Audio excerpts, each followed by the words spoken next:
excursion dans l'Atlas vers Aït Ben Haddou. On se réveille de bonne heure car nous avons rendez-vous à 7 heures sur la place Djamel Fna. Le départ sur l'Atlas.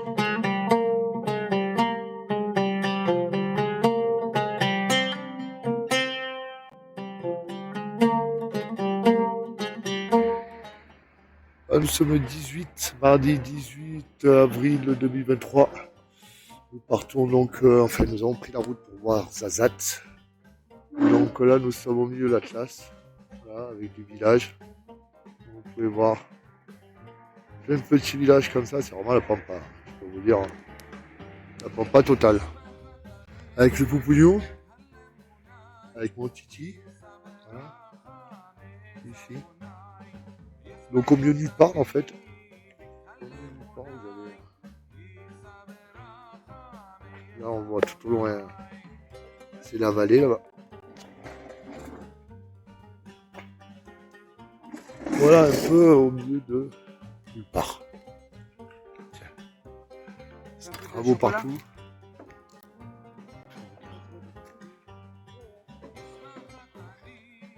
Oui voilà, petite pause de café.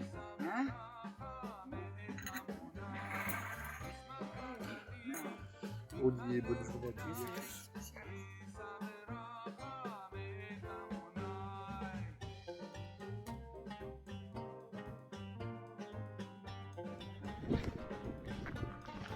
Voilà, donc nous sommes à 2200 mètres à 2020. D'accord, après on a 2200, on a 2020. Et après l'Atlas, le mont le plus haut, il est à 4100. D'accord. Donc voilà, nous sommes sur le mont Atlas. Comme vous voyez, on voit les neiges là-haut. Il y a encore des neiges.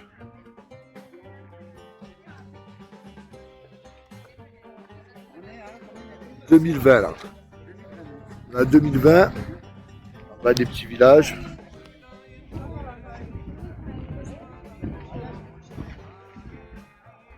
Vous voyez un peu la route, hein. J'avais la personne elle n'avait pas l'air très bien. On va voir même là, c'est tombé. Ouais. Parce que là tu finis en bas. Steve, regarde-moi. Voilà. Voilà donc voilà, au sommet, pas au sommet, mais un des petits villages de la place. Avec des petites échoppes derrière moi. Comme vous voyez.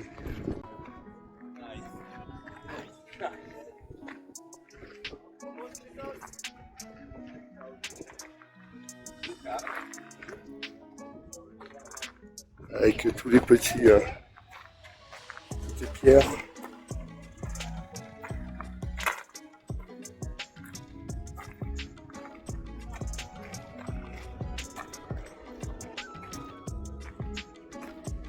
Très beau truc en tout cas, c'est très beau. Ça c'est des pierres avec dedans, hein. Vous avez des cristaux.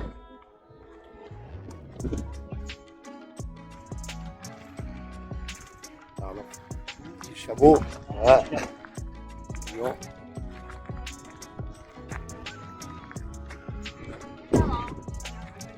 Voilà. Allez.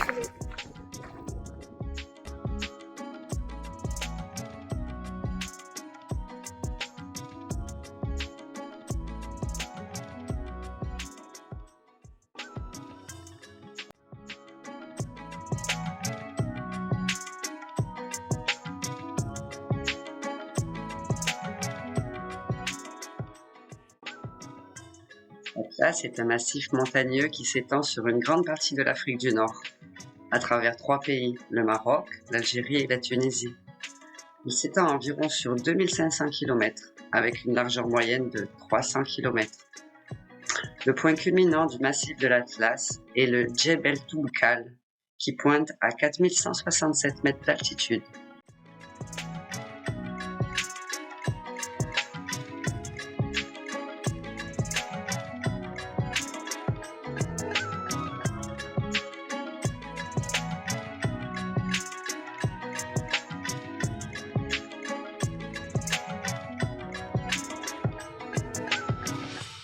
pour visiter une fabrique d'huile d'argan.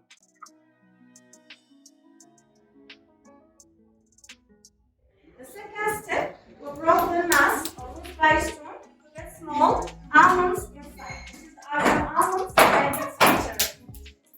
Okay. So with this almonds, we get two types of oil. We have the cooking oil and the cosmetic oil.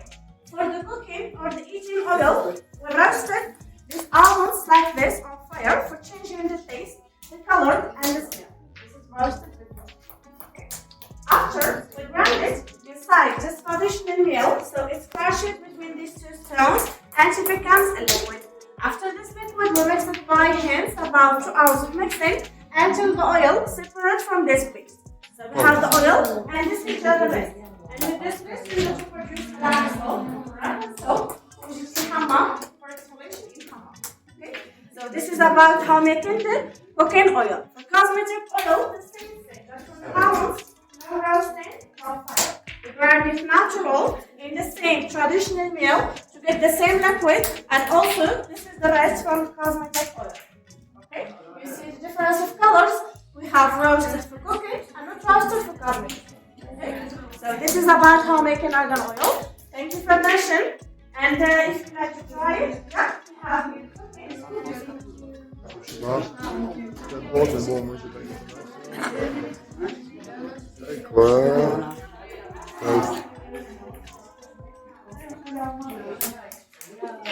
Voilà, donc c'est fabrique de l'huile d'argan. Alors ils mélangent avec soit du miel ou n'importe quoi, donc c'est vraiment avec le fruit, hein, parce que là, certains arbres, comme on le disait au Canada, n'ont pas de fruits. Hein, l'argan ne donne pas de fruits, mais là, en fait, au Maroc, l'argan donne une genre de fruit, ce genre de pétoncle que vous avez ici, là, qui sont en train de casser.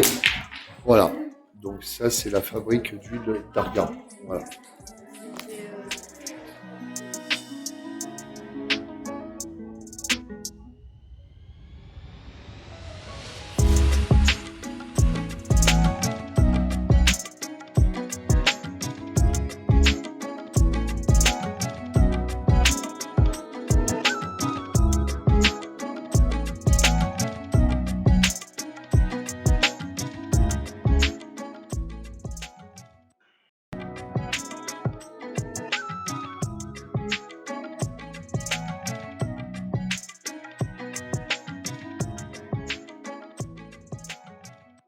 La flore marocaine compte plus de 4000 espèces résistantes à des conditions climatiques extrêmes. On distingue le plus souvent les forêts de steppe, d'altitude, bénéficiant de précipitations suffisantes. Cèdres de l'Atlas, sapins du Maroc, chênes verts y sont représentés, ainsi que des végétations basses d'épineux, les acacias. Au nord du massif de l'Atlas, en moyenne altitude, les forêts de chênes verts et lièges, l'olivier, le thuya, les pins dominent.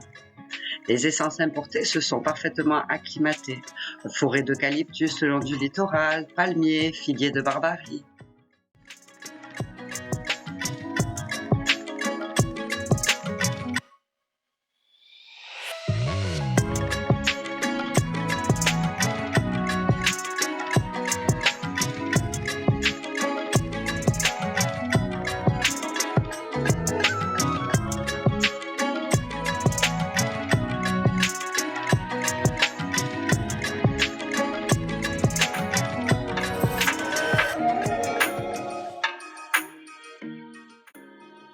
Concernant les techniques de construction, le matériau principal utilisé dans la plupart de ces devoirs reste la terre, en raison de son abondance sur le site, mais aussi au regard de ses qualités thermophysiques en été comme en hiver.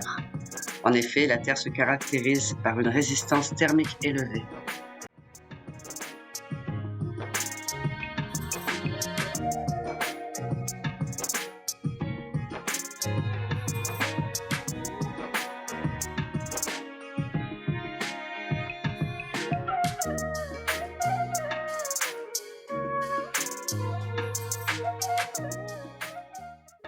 Au travers de notre voyage au Maroc, nous traversons énormément de champs d'oliviers.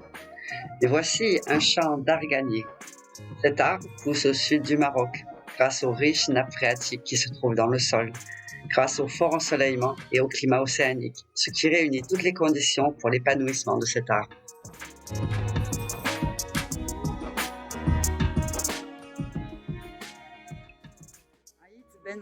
Ben Haddou, voilà.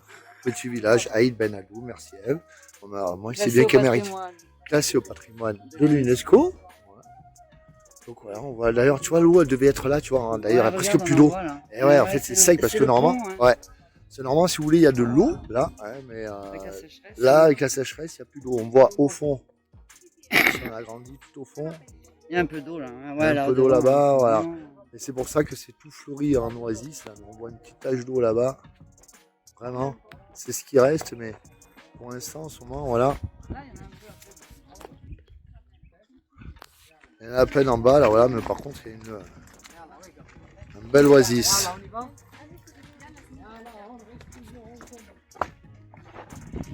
Voilà, les forteresses, hop.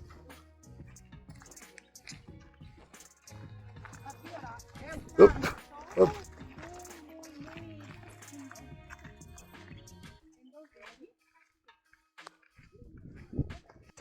Voilà, ben en fait, je disais qu'on ne voyait pas la rivière, mais si, il y a la rivière quand même. D'habitude, il doit y avoir plus d'eau, à mon avis. Hein. Quand on est en train de marcher sur le pont. Petit beauté qui fait le singe. Hop, là-bas, je sais pas si c'est un chien par terre, là. Mais ouais. Non, c'est un rocher, c'est un truc, c'est pas un chien, ça, noir, là. C'est quoi ce truc noir, là? Ah oui, c'est un chien, ouais, il a relevé l'oreille, carrément. Un chien.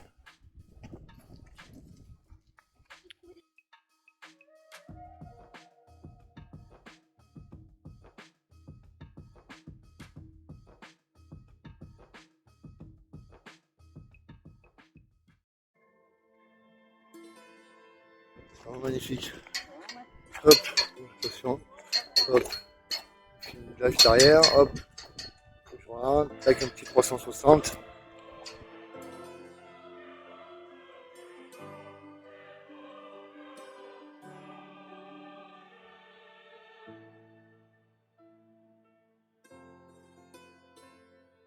Donc en ce moment, ils sont en tournage de Gladiator 2.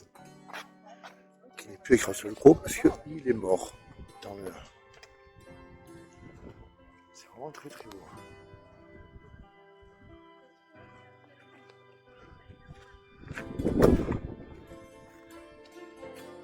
Poupouillou. Ah, c'est l'heure de la prière.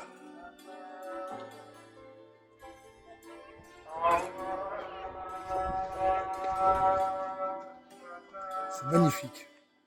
Oula, faut faire attention au trou. Ouais. Petite visite guidée, les amis. Ah.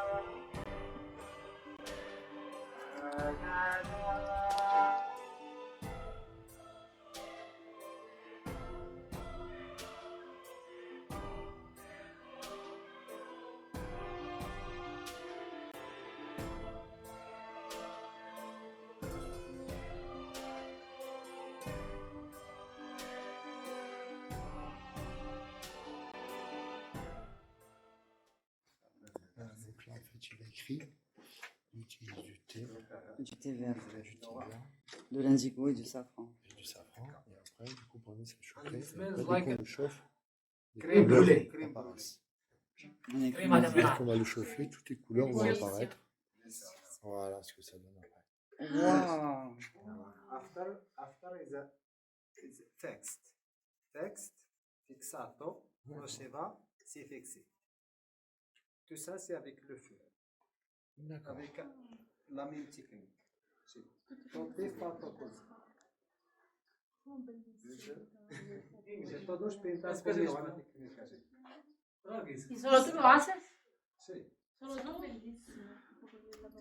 Amarillo es azafrán, giallo azafrán, il nero té con zucchero e blu indigo.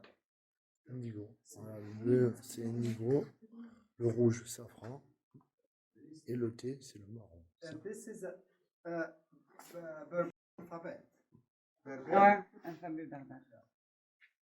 Et à l'époque, ils se servaient de cette méthode pour écrire des secrets.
Ksar d'Aïn Ben Haddou est un ensemble de bâtiments de terre entourés de murailles.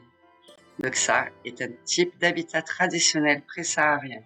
Les maisons se regroupent à l'intérieur de ces murs défensifs, renforcés par des tours d'angle. Aïn Ben Haddou, situé dans la province de Ouarzazate, est un exemple frappant de l'architecture du sud marocain. Donc là, c'est une des premières, en fait, c'est la toute première construction du village. Donc ici, au tout début, qui date du XIe siècle. Voilà.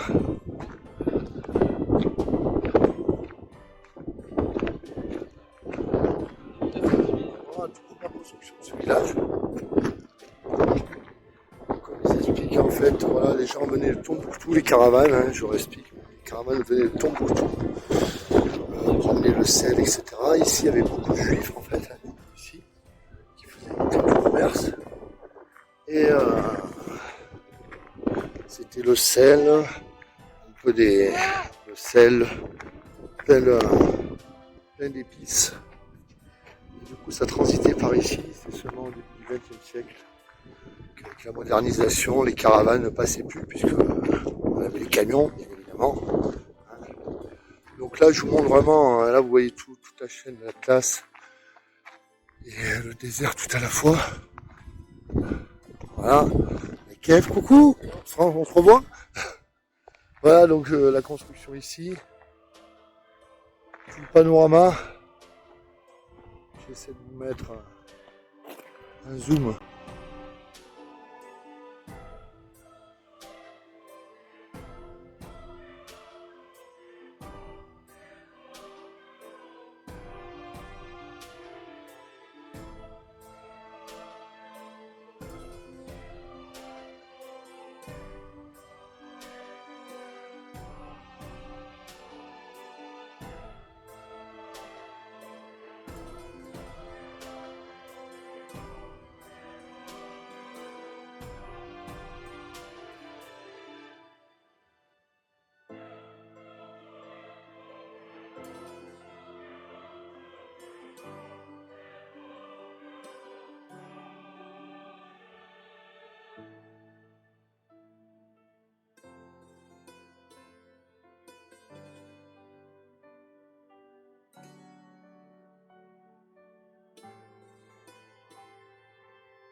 Pour les tournages, le futur tournage de Gladiator 2. Donc on voit déjà toutes les tentes et tout prévu pour le tournage avec les camions en bas, c'est tout pour le tournage, hein, ça. Là-bas, hop.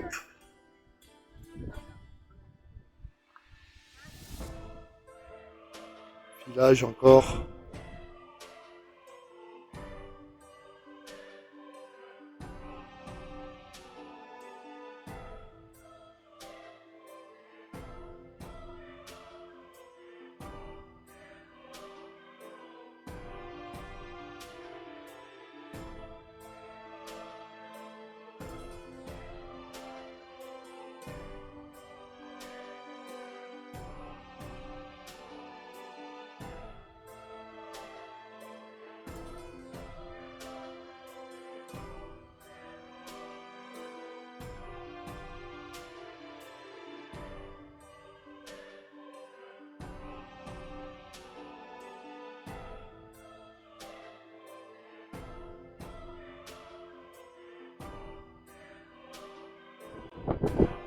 Voilà, je refais encore une vue, je ne vais pas me répéter encore. C'est pour faire, pour avoir divers angles de vue.